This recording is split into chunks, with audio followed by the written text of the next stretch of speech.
Bonjour à toutes et à tous, et nous voici pour cette nouvelle vidéo donc de test sur la Xbox Series. Donc j'ai effectué plusieurs tests récemment pour pouvoir vous faire cette vidéo. Donc nous avons pu tester effectivement le Smart Delivery et toutes ses promesses.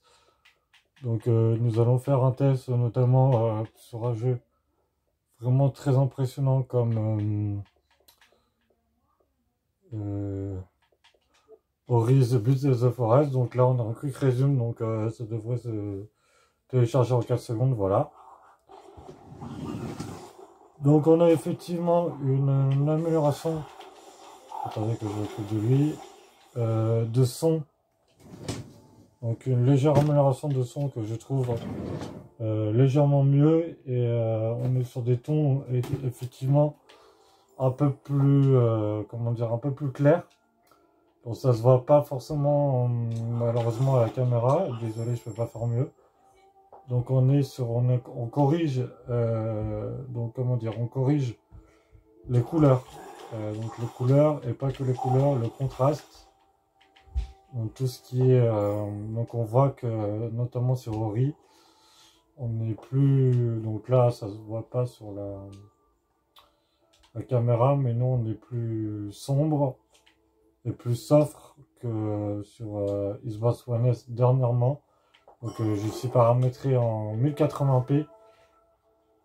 Donc parce que ma télé ne peut pas faire 4K. Donc déjà en 1080p on voit ces petites différences de couleur et de contraste qui fait vraiment plaisir.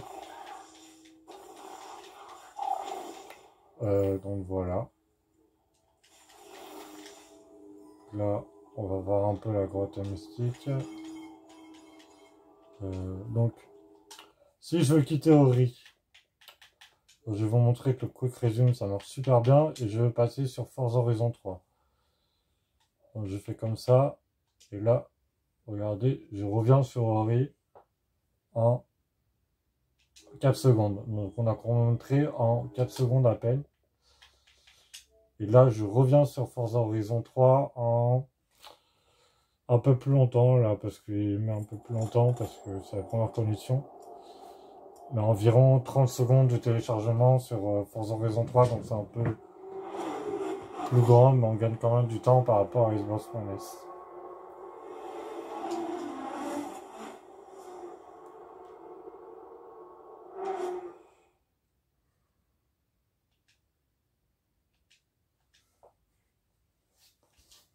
Donc voilà.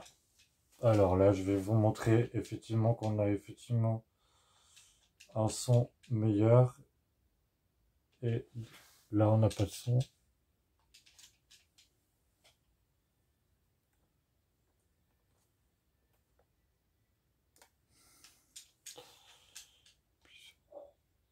Qu'est-ce qui se passe?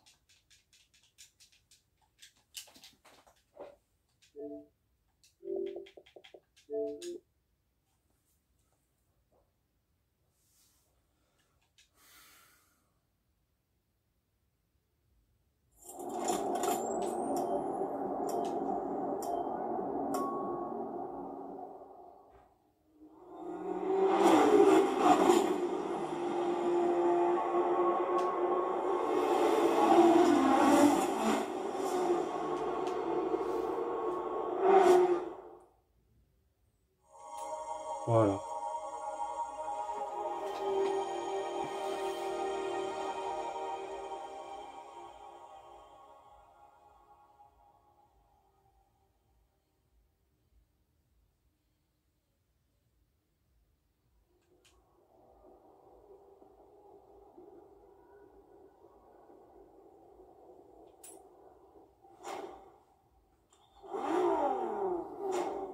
Donc là, on s'aperçoit qu'effectivement ma voiture est un peu plus réaliste que Xbox One S. Donc je vous l'ai dit, là on était avant sur les tons sombres, là on est sur les tons clairs, et on voit qu'effectivement... Ce pilote fait beaucoup parler de lui. Ça pourrait valoir le coup de l'engager dans ta sélection. Ravi de vous revoir. Il y a moyen que je puisse jouer? Il y a une rumeur à propos Pas pour l'instant, je tourne. d'un trésor de grange que nous n'avons pas encore examiné. Voulez-vous que je calcule un itinéraire pour y aller? Donc, je disais, que effectivement sur les tons plus clairs,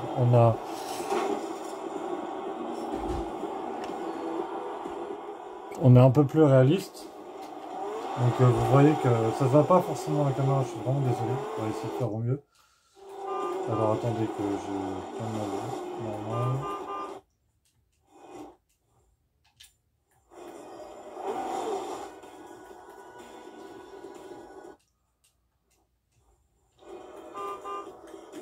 Voilà.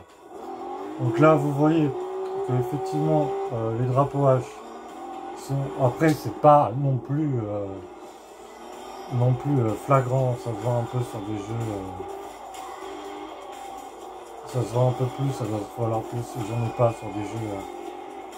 Ils se bossent sur des jeux un peu plus récents. Mais là pour l'instant on a une grande surprise et une grosse déception. C'est que effectivement on a une amélioration graphique, ça c'est clair, mais on a un défaut qui fait qu'on a un manque en fait j'ai envie de dire de vibration. Donc là par exemple vous voyez, là je suis en train de rouler, mais je peux pas vous le montrer, mais mon manette ne vibre pas. Et ça c'est vraiment dommage. Donc quand je fais un crash, ma manette ne vibre pas à aucun moment, alors que mes vibrations sont activées. Et ça c'est vraiment une énorme déception.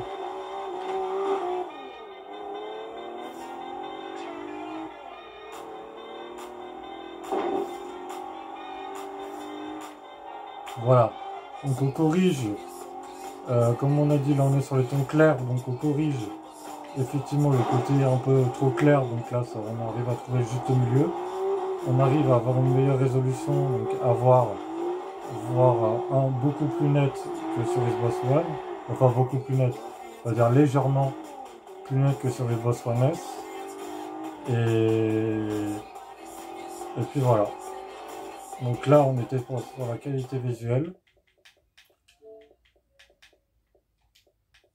Et voilà, je vous montre l'interface. L'interface, c'est un gros défaut puisque vous voyez, rien ne change par rapport à la Xbox One. Donc, un point important maintenant qu'on va passer, on va passer sur la rétrocompatibilité. Donc, pour vous prouver que ces jeux ne marchent pas, je vais pas vous le retester, mais je vais vous montrer un peu les jeux que j'ai. Donc, là, on est sur Grand Theft Vice City. Là, on est sur j'ai Indiana Jones, qui est Forza Horizon, et Halo 3 ici, et Indiana Jones.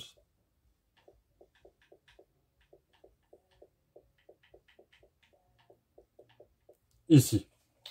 Donc voilà, donc je vais vous montrer le reste pour vous montrer que on n'est pas, on est loin des promesses promises par Microsoft, parce que regardez, Forza Motorsport 3 non compatible.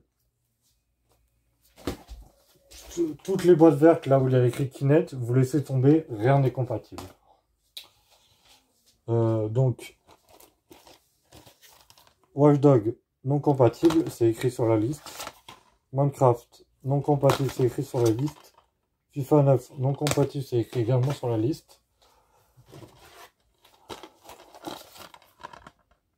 Marvel non compatible également. Non compatible également. Call of Duty Black Ops 3. Et tout ce qu'on a en compatible, FIFA, il n'y a aucun FIFA compatible, si ce n'est les FIFA de Xbox One. Là on parlait effectivement des jeux Xbox 360, on a aussi Harry Potter sur Xbox qui est non compatible. Et nous avons, comme je vous l'ai dit, donc GTA 5 qui n'est pas compatible, mais un autre GTA que je vous ai montré, je vais vous le remontrer. Donc le GTA compatible, c'est celui-là. Alors attendez. Le GTA compatible sur Xbox Series, c'est celui-là. Grand Theft Auto Episode from Liberty City. Et on va se quitter sur un point important qui désigne en fait la...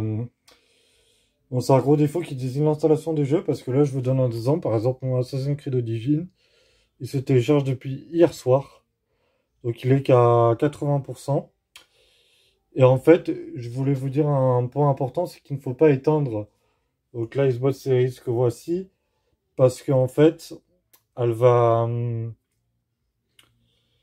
elle va justement permuter ces deux jeux. Donc ça veut dire que si vous éteignez la console, Mass Effect Andromeda va se télécharger à la place d'Assassin's Creed Origins. Donc en gros, c'est un vrai bordel. Donc il faut mieux vous laisser euh, allumer votre console. Vous la mettez sous mode veille pendant 1 heure et en mode économie énergie. Comme ça, vous êtes tranquille. Votre jeu va se télécharger pendant toute la journée. Et au moins, il sera bon parce qu'en fait, nous, on est sur une vitesse de 8 Mbits par seconde, donc en câble Ethernet. Donc voilà. Donc, je vous donnerai quelques astuces sur Internet un peu plus tard. Et puis voilà, c'était Flores Gaming 060 pour une vidéo, une brève vidéo de présentation sur la Xbox Series. Je vous dis à plus et à la prochaine pour une prochaine vidéo.